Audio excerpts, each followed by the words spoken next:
ಬಾವಾ, ರೊಟ್ಟಿ ಜಾರಿ ತುಪ್ಪಕ್ಕೆ ಬೀಳುತ್ತೆ ಅನ್ನೋದು ಬರೀ ಗಾದೆ ಮಾತು ಅಂತ ಅನ್ಕೊಂಡಿದ್ದೆ. ಆದ್ರೆ ಅದೃಷ್ಟ ನಮ್ಮ ಕೈ ಹಿಡಿದಾಗ ರೊಟ್ಟಿ ಜೊತೆ ತುಪ್ಪದ ಪಿಂಗಿ ನಮ್ಮ ತಲೆ ಮೇಲೆ ಬೀಳುತ್ತೆ ಅಂತ ಇವತ್ತೇ ಗೊತ್ತಾಗಿದ್ದು. ಏನು ವಿಷಯ? ಒಂದು ಒಳ್ಳೆ ಅಮೇಝಿಂಗ್, ಅದ್ಭುತ, ಮೈಂಡ್ ಬ್ಲೋಯಿಂಗ್ ಅವಕಾಶ ನಮ್ಮನೆ ಬಾಗಿಲು ತಟ್ತಾ ಇದೆ. ಸುಮತಿ, ಬರೀ ಪೀಠಕ್ಕೆ ಹಾಕಿ ನನ್ನ ತಲೆ ತಿನ್ಬೇಡ. ಅದೇನು ವಿಷಯ ಅಂತ ಸ್ಟ್ರೈಟಾಗಿ ಹೇಳು. ನಾನಿವಾಗ ವಿಷಯ ಹೇಳಿದ್ರೆ ನಿಮಗೆ ನೀವು ಕೂತ್ ಕಡೆಯಿಂದ ರಾಕೆಟ್ ಥರ ಎದ್ದು ನಿಂತ್ಕೋತೀರಾ. ನೋಡ್ತಾ ಇರಿ. ನಮ್ಮ ಮೆಡಿಕಲ್ ಫೀಲ್ಡ್ನ ಜನ್ಮಶತ್ರು, ಪ್ರತಿಸ್ಪರ್ಧಿ ಆ ವರ್ಮಾ ಹಾಸ್ಪಿಟಲ್ನ ಮುಖೇಶ್ ವರ್ಮಾ ಗೊತ್ತಲ್ವಾ ನಿಮಗೆ? ಅವ್ರಿಗೇನಾಯ್ತು? ಅವ್ರಿಗೇನಾಯ್ತು ಅಲ್ಲ ಬಾವಾ, ಅವರಿಂದ ನಮಗೇನಾಗತ್ತೆ ಅಂತ ಕೇಳಿ. ಆ ಕೋಟಿ ಕುಳಕ್ಕೆ ಒಬ್ಳು ಮಗಳು, ಪಾಯಲ್ ಅಂತ ಅವಳ ಹೆಸರು. ಅವಳನ್ನ ನಮ್ಮ ಸಂಜುಗೆ ಮದುವೆ ಮಾಡ್ಕೊಡಕ್ಕೆ ತಾವಾಗೆ ಮುಂದೆ ಬಂದಿದ್ದಾರೆ. ಏನು? ನಿಜನಾ? ಇದೆಲ್ಲ ಯಾರು ಹೇಳಿದ್ರು ನಿನಗೆ? ಯಾರೋ ಯಾಕೆ ಹೇಳ್ತಾರೆ ಬಾವಾ, ಆ ಮುಖೇಶ್ ವರ್ಮನೇ ನನ್ನ ಹತ್ರ ಮಾತಾಡಿದ್ದು. ಇವತ್ತು ರಮ್ಯಾ ಮನೆ ಫಂಕ್ಷನಲ್ಲಿ ಸಿಕ್ಕಿದ್ರು. ತಾವಾಗೆ ನನ್ನ ಹತ್ರ ಬಂದು ಈ ಪ್ರಪೋಸಲ್ ಕೊಟ್ಟರು. ನಿಮ್ಮ ಸಂಜಯ್ಗೆ ನಮ್ಮ ಮಗಳು ಪಾಯಲ್ನ ಕೊಟ್ಟರೆ ಜೋಡಿ ಚೆನ್ನಾಗಿರುತ್ತೆ, ಒಂದ್ಸಲ ಮನೇಲಿ ಮಾತಾಡಿ ಅಂದರು. ಹೌದಾ? ಗ್ರೇಟ್. ಇದು ಒಂದು ರೀತಿ ಒಳ್ಳೆ ವಿಷಯನೇ. ನಮ್ಮದು ರೈವಲ್ ಹಾಸ್ಪಿಟಲ್ಲು. ಈ ಪ್ರಪೋಸಲ್ ನಿಮಗೆ ಇಷ್ಟ ಆಗತ್ತೋ ಇಲ್ವೋ ಅಂತ ಹೇಳಿದ್ರು. ನಾನು ಬಿಟ್ಬಿಡ್ತೀನಾ? ನಮ್ಮ ಹಾಸ್ಪಿಟಲ್ ನಡೆಸ್ತಾ ಇರೋದು ಕರ್ಣ. ಸೊ ಏನೇ ಕಾಂಪಿಟೇಷನ್ ಇದ್ರು ಅವನ ಜೊತೆ, ಸಂಜು ಜೊತೆ ಅಲ್ಲ. ಹಾಗಾಗಿ ಈ ಸಂಬಂಧ ನಮಗೆ ಓಕೆ ಅಂತ ನಾನೇ ಹೇಳ್ಬಿಟ್ಟೆ. ಆಫರ್ ಇನ್ನೂ ಚಿನ್ನದ ತಟ್ಟೆಯಲ್ಲೇ ಬಂದಿದೆ. ಒಳ್ಳೆ ಪ್ರಪೋಸಲ್ ಅನ್ನೋದ್ರಲ್ಲಿ ಎರಡು ಮಾತಿಲ್ಲ. ಆದರೆ ಅವರು ನಮ್ಮ ಸಂಬಂಧ ಬೆಳೆಸೋದ್ರ ಹಿಂದೆ ಅವ್ರದ್ದೇನಾದರೂ ಬೇರೆ ಉದ್ದೇಶ ಇದೆಯಾ? ಅಯ್ಯೋ ಭಾವ, ಅಂಥದ್ದೆಲ್ಲ ಏನೂ ಇಲ್ಲ. ಸ್ಟೇಟಸ್ ಮ್ಯಾಚ್ ಆಗತ್ತೆ ಅನ್ನೋದೇ ಅವ್ರ ತಲೆಯಲ್ಲಿರೋದು. ಸಂಜು ಮತ್ತೆ ಪಾಯಲ್ ಮದುವೆ ಆದರೆ ಮುಂದಕ್ಕೆ ಆ ವರ್ಮಾ ಹಾಸ್ಪಿಟಲು ಸಂಜುದೇ ಆಗತ್ತೆ ಭಾವ. ಕರ್ಣನ್ಗಿಂತ 10ರಷ್ಟು ಎತ್ತರಕ್ಕೆ ಹೋಗ್ತಾನೆ ನಮ್ಮ ಸಂಜಯ್. ಯಾವ ಎತ್ತರದಲ್ಲಿ ಇಡ್ಸೋ ಪ್ಲಾನ್ ಮಾಡ್ತಿದ್ದೀರಾ ಚಿಕ್ಕಿ? ಸಂಜು ಸಂಜು ಸಂಜು ಎಂತ ಒಳ್ಳೆ ಟೀಮ್ಗೆ ಎಂಟ್ರಿ ಕೊಟ್ಟೆ ಗೊತ್ತಾ ನೀನು? ನಿನಗೆ ಮದುವೆ ಮಾಡ್ಸಕ್ಕೆ ಅಂತ ಒಂದು ಒಳ್ಳೆ ಹುಡುಗಿನ ಫಿಕ್ಸ್ ಮಾಡಿದ್ದೀನಿ. ಮದುವೆನಾ? ನನಗ? No way. ಇಷ್ಟು ಬೇಗ ಮದುವೆ ಆಗಲ್ಲ ಚಿಕ್ಕಿ. ಹುಡುಗಿ ಯಾರು ಅಂತ ನಿನಗೆ ಗೊತ್ತಾದ್ರೆ ಈಗಿಂದೀಗಲೇ ಹಾರ್ಕೊಂಡು ಹೋಗಿ ತಾಳಿ ಕಟ್ಬಿಡ್ತೀಯ. I am not interested Chikki. Bye, I have to go. Sanju, ಬೇಡ ಅಂದ್ರೆ ಬಿಟ್ಬಿಡು. ಹುಡುಗಿ ಯಾರಂತ ತಿಳ್ಕೊ ಅಟ್ಲೀಸ್ಟು. ವರ್ಮಾ ಹಾಸ್ಪಿಟಲ್ ಓನರ್ ಮಗಳು ಪಾಯಲ್ ವರ್ಮಾ. ವಾಟ್? ಚಿಕ್ಕಿ, ತಮಾಷೆ ಮಾಡ್ತಿಲ್ಲ ತಾನೆ? ನಿನ್ ಲಕ್ಕು ಕುಲಾಯಿಸ್ತು ಅಂತ ಅನ್ಕೋ Sanju. I think this is gonna be a perfect game changer. ಏನಂತೀರಾ ಡ್ಯಾಡ್? ಎಸ್, ನಾನು ಹಾಗೆ ಅನ್ಕೋತಾ ಇದ್ದೀನಿ. ಹಸ್ದವನಿಗೆ ಅಮೃತ ಸಿಕ್ಕ ಹಾಗೆ. ಈ ಕರ್ಣ ಆಸ್ತಿನೂ ಕೊಡ್ತಿಲ್ಲ, ಕೈಯಲ್ಲಿ ದುಡ್ಡು ಇಲ್ಲ. ಗಂಡ ಹೆಂಡತಿ ಸೇರ್ಕೊಂಡು ನಮ್ಮನ್ನು ಜೀತಿದಾಳಕ್ಕೆ ಟ್ರೀಟ್ ಮಾಡ್ತಿದ್ದಾರೆ.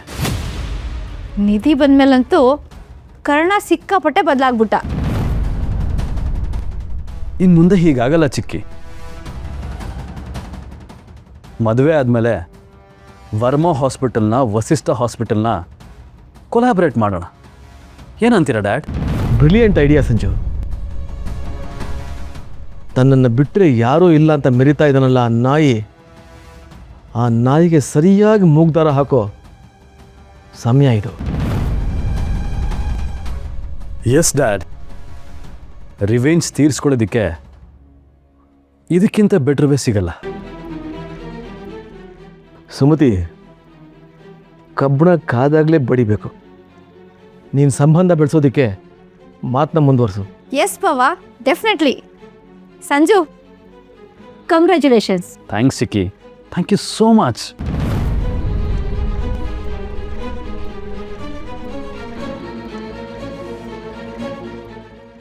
Karna, your countdown begins now.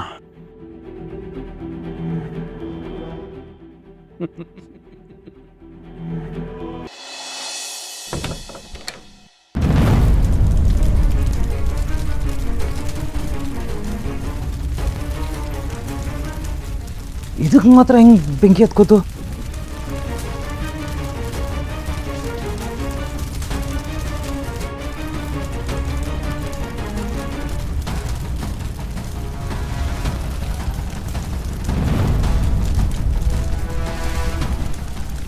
Vivek! Karna ಏನಿದೆಲ್ಲ? ಗೊತ್ತಿಲ್ಲ ಇದ್ದಕ್ಕಿದ್ದಾಗೆ ಹೇಗೆ ಬೆಂಕಿ ಬಿತ್ತು ಅಂತ. ವಿವೇಕ್, ಈ ಬೆಂಕಿ ಬಿದ್ದಿದೆ, ನೀವು ಎಲ್ಲ ಹೋಗಿದ್ರಿ? ಸ್ಯಾಲರಿ ಕೊಡೋದು ಇಂಥ ಕೇರ್ಲೆಸ್ನೆಸ್ ಮಾಡಕ್ಕ? ಏನಿದು? ಸ್ವಲ್ಪನೂ ಜವಾಬ್ದಾರಿ ಇಲ್ವಾ? ಇವಾಗಲೇ ಕ್ಲೀನ್ ಮಾಡಿಸಿ ಇದನ್ನೆಲ್ಲ ಬೇಗ. ಡೋಂಟ್ ವರಿ ಮೇಡಮ್, ನಾನು ಕ್ಲಿಯರ್ ಮಾಡಿಸ್ತೀನಿ. ಬೇಗ ಮಾಡಿಸ್ಬೇಕು. ಕರ್ಣ, ಕರ್ಣ ನಿನ್ ಬಾ ಇಲ್ಲಿ. ಕರ್ಣ ಬಾ. ಕರ್ಣ,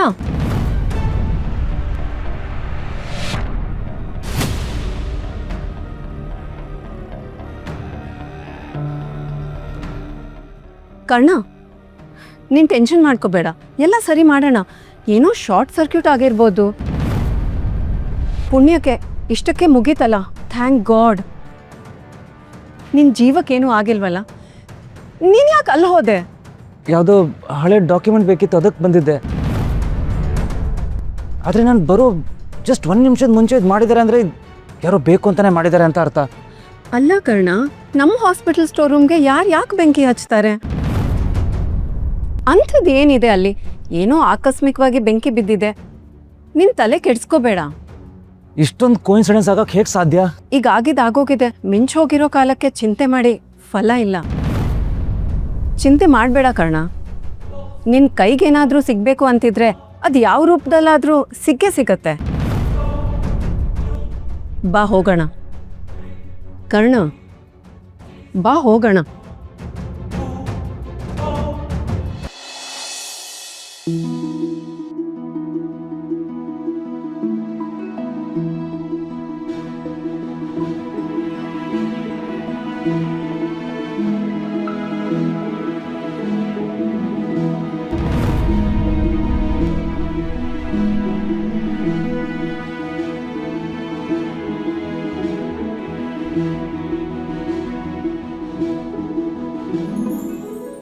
ಕರ್ಣ ಸರ್, ಏನಾಗಿದೆ ನಿಮಗೆ? ಇತ್ತೀಚೆಗೆ ನಿಮ್ಮ ಮುಖದಲ್ಲಿ ನಗು ನೋಡದೆ ಕಮ್ಮಿ ಆಗಿದೆ. ನನಗೆ ಗೊತ್ತು ನೀವೇನೋ ಯೋಚನೆ ಮಾಡ್ತಿದ್ದೀರಾ ಅಂತ.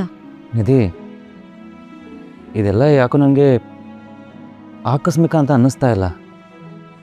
ಯಾವುದೋ ಸತ್ಯ ಮುಚ್ಚಾಕಬೇಕು ಅಂತಾನೆ ಇದೆಲ್ಲ ಯಾರೋ ಮಾಡ್ತಿದ್ರೆ ಅಂತ ನನಗೆ ತುಂಬ ಸ್ಟ್ರಾಂಗಾಗಿ ಅನ್ನಿಸ್ತಿದೆ.